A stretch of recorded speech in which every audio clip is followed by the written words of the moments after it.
Now on the Valley today, it's more than 9 years in prison for a Williston man convicted of child abuse involving scalding water. We have the details on that straight ahead. And former President Joe Biden has some major momentum going into this Super Tuesday.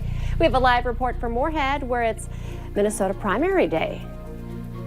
And this morning at the top of the 6 o'clock hour, already starting to see that sky lighten up as we're inching our way into spring. We'll have your forecast in just a moment.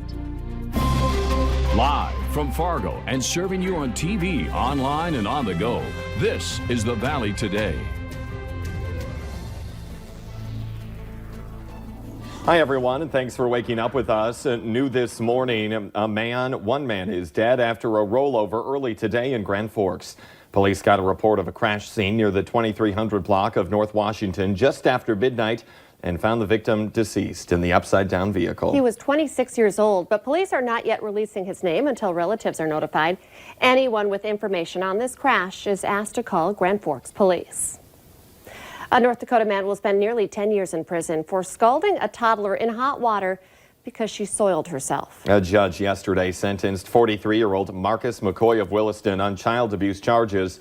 McCoy says the 2-year-old girl fell into the hot water in the kitchen sink, but doctors say the burns were not consistent with McCoy's claims. Minnesota is now able to start testing for coronavirus instead of sending samples to the Centers for Disease Control.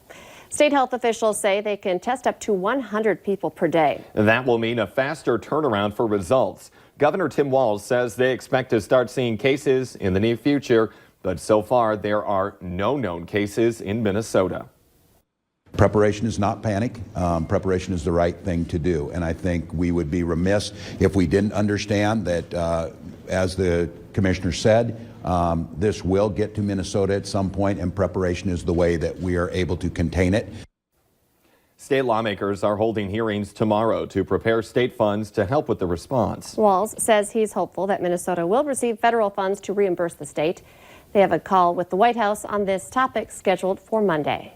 It is now 2 minutes past the top of the hour. Let's get a check of that First Alert Storm Team forecast with Lisa Green. Good morning. We are looking at that sunrise again here this morning in the distance. You can see that we've got a little bit of clear sky, but also some cloud cover overhead in Fargo. And that tells the story for the day today. Mainly some cloudy skies with some moments where we get some sunshine coming up. Travel for today, it's looking better than yesterday, though we can't rule out that potential for some snow. There's some flakes out there right now, and especially south and west tonight. We'll see that potential for some more rain-snow mix yet again. Overall, though, looking okay for today. Just definitely want to make sure you check the Valley News Live weather app. Check that radar before you hit the road here. Here's a look at the latest radar right now. You've got some snow showers in eastern North Dakota. Still looking pretty quiet in northwest Minnesota. We're going to zoom in a little bit more here. You can see a couple of spotty flakes perhaps down by Hankinson. And then back up into Steele County, we're seeing some of that snow. In fact, it's looking more substantial.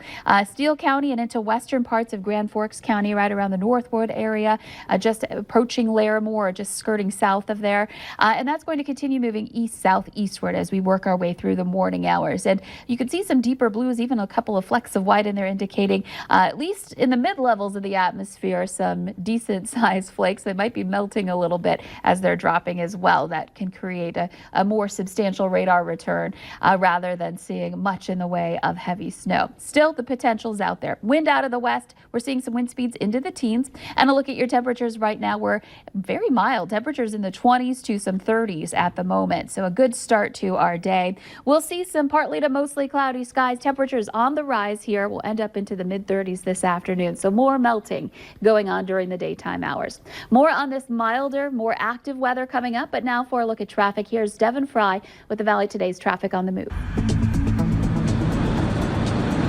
Thank you, Lisa. We wanted to start off our Tuesday morning drive with our busiest roadway from yesterday. We're on I-29. We're heading north toward Grand Forks. Now, yesterday, this area was extremely loaded up pretty much all throughout the morning. However, today, as you can see, it's much lighter out here. Now, there is kind of a more steady stream of vehicles behind me, but overall, it's nothing like what we saw yesterday. And the main reason for that is the amount of traffic coming in from I-94. Today, it's only 3 or 4 cars at a time, whereas yesterday, it was a steady stream of vehicles from both lanes of the I-94 interstate which created kind of a crowded situation right around this 13th Avenue turnoff and up by Main. But today, as you can see, things are moving just fine. Now, I-94 is looking a little bit busier than it was yesterday, but overall still moving well, so it's a pretty ideal day as you make your way out the door today. What day is today? It is Taco Tuesday, so Ole the day at Taco John's. For your traffic on the move, I'm Devin Fry.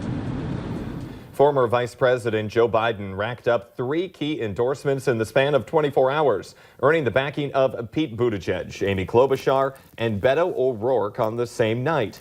Klobuchar and Buttigieg both ended their own campaigns for the Democratic presidential nomination recently. Polls show Vermont Senator Bernie Sanders leads Biden in the 2 biggest delegate prize states, California and Texas. It's a big day for those presidential candidates and voters as it is Super Tuesday. The Valley Today's Abby Furchner joins us live outside of a polling place in Moorhead with more on voting. Good morning, Abby.